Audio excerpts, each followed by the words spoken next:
क्या हो अगर 2026 दुनिया का अंत नहीं बल्कि एक बिल्कुल नई शुरुआत हो। आज हम एक ऐसे ही टेक्स्ट को समझने वाले हैं जो भविष्य के बारे में हमारी सोच को चैलेंज करता है। चलिए इस रहस्यमयी आदेश के पीछे का मतलब जानते हैं। ये लाइन सीधे दिल पर लगती है ना? इसको सुनते ही दिमाग में दुनिया के खत्म होने वाले सीन आने लगते। लेकिन क्या हो अगर ये टेक्स्ट हमें किसी और ही चीज के लिए तैयार कर रहा हो, एक ऐसा अंत जिसका मतलब तबाही से ज्यादा बदलाव है। तो सवाल यही है, क्या हम सचमुच दुनिया के खत्म होने की बात कर रहे हैं, मतलब भूकंप, बाढ़ और तबाही, या फिर ये टेक्स्ट किसी गहरी चीज की तरफ इशारा कर रहा है, एक ऐसा अंत जो हमारे अंदर होने वाला है। चलिए इसी आइडिया को और समझते हैं।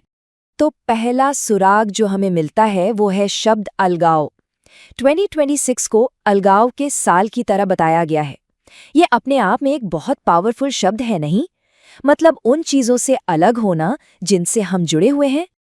और यहीं पर कहानी में ट्विस्ट आता है। ये हमारी दुनिया का अंत नहीं बल्कि उस दुनिया का अंत है जिसे हम आज जानते हैं। ये एक तरह की अंदरूनी क्रांति है, एक ऐसा बदलाव जो हमारे सोचने, महसूस करने और एक दूसरे से जुड़ने के तरीके को ही बदल देगा। यहाँ 2026 की एक बहुत दिलचस्प परिभाषा दी गई है। ये सिर्फ एक साल नहीं है, ये एक टीचर है। और ये हमें क्या सिखाएगा? आत्मनिर्भरता। मतलब ये आइडिया कि हमें किसी और पर निर्भर हुए बिना अपने पैरों पर खड़ा होना सीखना होगा। अगर ये अलगाव सच में आ रहा है तो फिर हम खुद को इसके लिए तैयार कैसे करें? अच्छी बात यह है कि ये टेक्स्ट सिर्फ हमें चेतावनी नहीं देता बल्कि रास्ता भी दिखाता है। चलिए देखते हैं कि इस दौर में टिके रहने के लिए हमें क्या करना होगा। ये शायद इस अलगाव का सबसे दर्दनाक हिस्सा हो सकता है। ये टेक्स्ट कहता है कि हो सकता है हम उन लोगों को खो दें जिन्हें हम बहुत प्यार करते हैं। हमारे रिश्ते बदल जाएंगे और कुछ रिश्ते शायद टूट भी जाएंगे। ये सोचने में भी डरावना है, लेकिन ये इस बदलाव की गंभीरता को दिखाता है। तो फिर इस आने वाले अकेलेपन का सामना कैसे किया जाए? क्या हम बस हार मान लें या फिर इससे निकलने का कोई रास्ता है? ये टेक्स्ट हमें एक उम्मीद देता है। ये बताता है कि हम सच में इस चुनौती के लिए खुद को तैयार कर सकते हैं।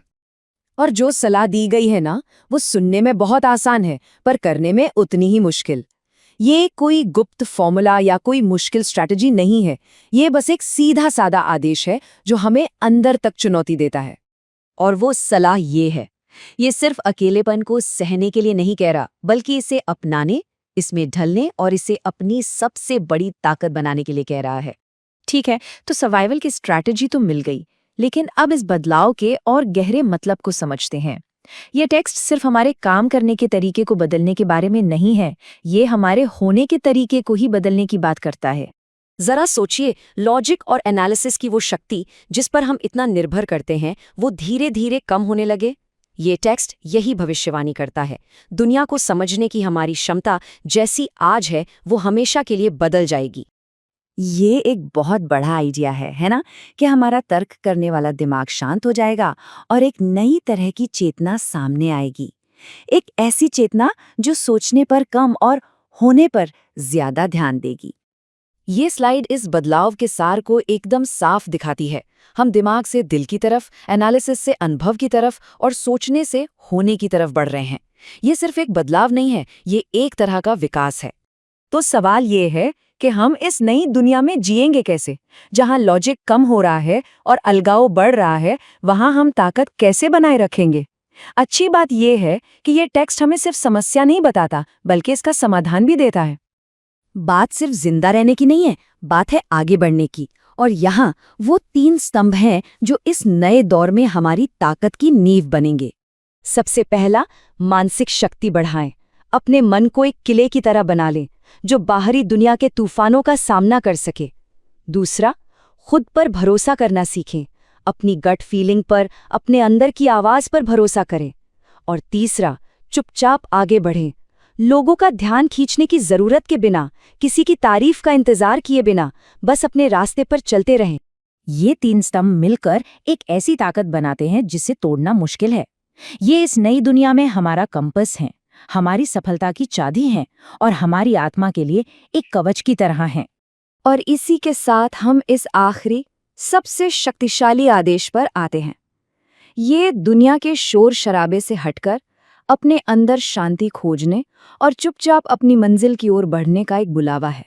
और ये हमें इस आखिरी गहरे सवाल के साथ छोड़ देता है, आखिर किस शोर को शांत करने की जरूरत है? क्या ये दुनिया की लगातार चलती बकबक है, या फिर हमारे अपने मन के अंदर का कोलाहल? शायद, बस शायद, इस सवाल का जवाब ही 2026 के इस आदेश को समझने की असली चाबी है।